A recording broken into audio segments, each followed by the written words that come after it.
Well, those guys who believe that they are the rightful rulers of a global fiefdom believe that one way or another, mankind has to have something that he's shit scared of. And generally that's war. But in the absence of war, they need something else. And this report looks at a number of other possibilities. But let me just read you this. Credibility, in fact, lies at the heart of the problem of developing a political substitute for war. The most ambitious and unrealistic space project cannot of itself generate a believable external menace. It has been hotly argued that such a menace would offer the last best hope of peace. That's the threat of an alien invasion they're talking about here. By uniting mankind against the danger of destruction by creatures from other planets from outer space. They go on. Nevertheless, an effective political substitute for war would require alternate enemies, some of which might seem equally far-fetched in the context of the current war system.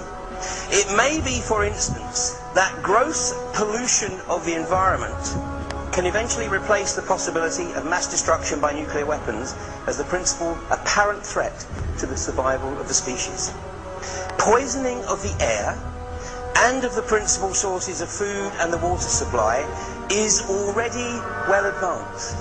1967. And at first glance would seem promising in this respect. It constitutes a threat that can be dealt with only through social organisation and political power.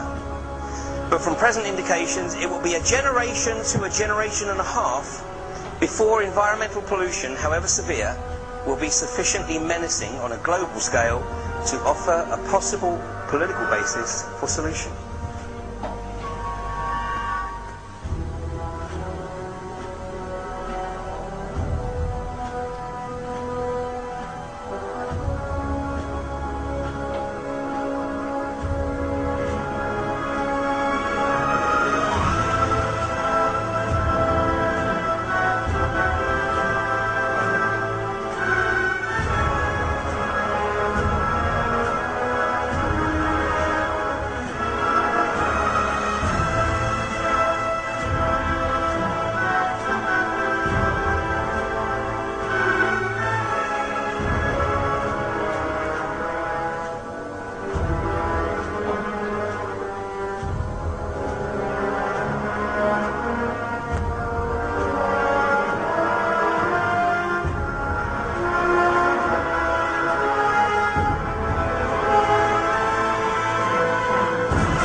Mount Herman, this is where the Watchers were deposited.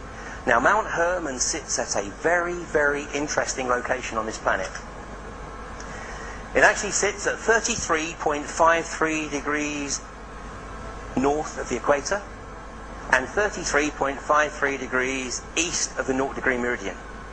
Now, when you go to Google Video, check this out, you'll find that that actually isn't correct. Because you have to take into account the adjustment that the 0 degree meridian was moved in 1886 from Paris to London. So were these guys trying to hide something? But when you make the adjustment for that move from Paris, it was called the Rose Line, Roslin, the Rose Line, to London, you come up with 33.53 degrees. Now this is a very, very interesting, and of course there is absolutely a connect between the 33 degrees and the 33 degrees in Freemasonry and the mystery schools.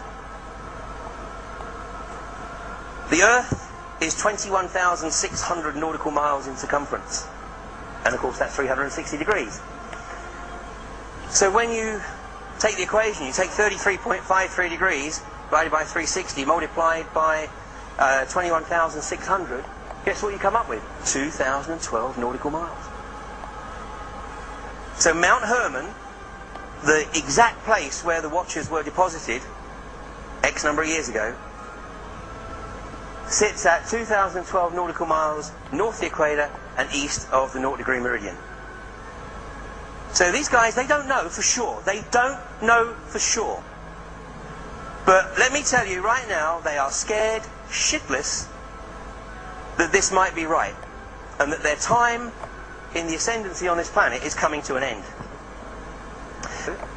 You remember that the Israelis launched an attack on southern Lebanon under the pretense of one of their soldiers being kidnapped. Well, I knew what was going to happen. I knew exactly. I mean, it was so predictable for me. They were going to take the land up to the Litani River and make sure they effectively controlled all the area around Mount Hermon, which today is controlled by the UN.